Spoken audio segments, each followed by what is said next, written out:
You lose 12-1 to a Pirates team.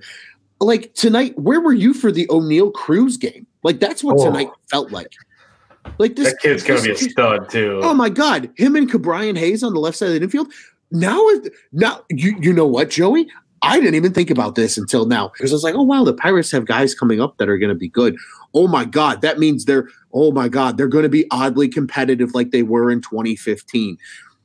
Are the Cubs really about to sit in the bottom of this division competing with the Reds this year?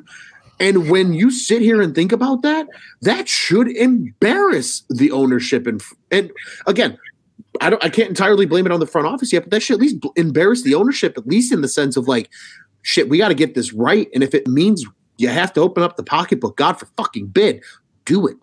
It feels like the Cubs went in hoping for the best, but expecting the worst. And they're getting that worst because they knew all these flaws that they had. They don't have the depth. Like, that's why they were picking Andrelton Simmons and Jonathan VR off of free agency. Like, they were just trying to field a team for this year.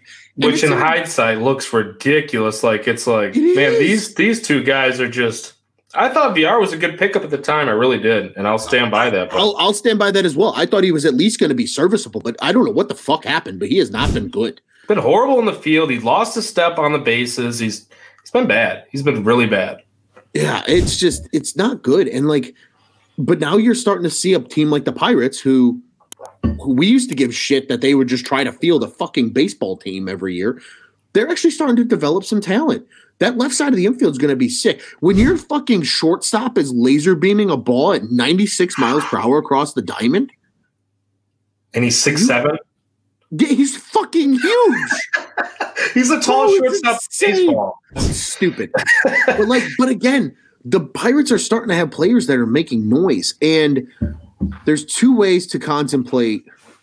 There's two big, I guess, ideas that makes me think about very deeply, right? And I think that's where my thoughts are going to be most of the rest of the season. Two pillars, essentially. How embarrassed are you as the Cubs ownership and front office that the rest of your division, other than maybe the Reds, are at least trying to maybe compete here in the next couple of years?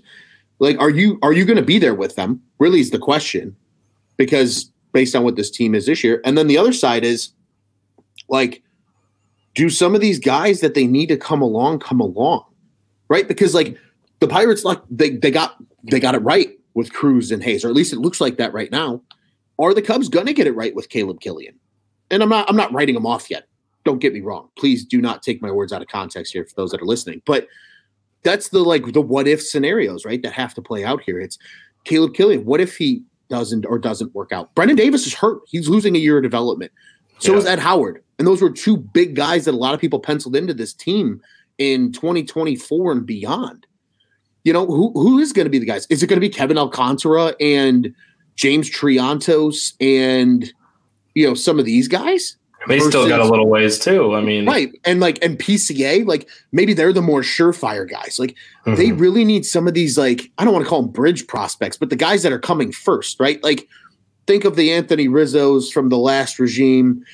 Think of, I guess to an extent, like a Jorge Soler, because he came a little earlier. Like, are those guys going to come?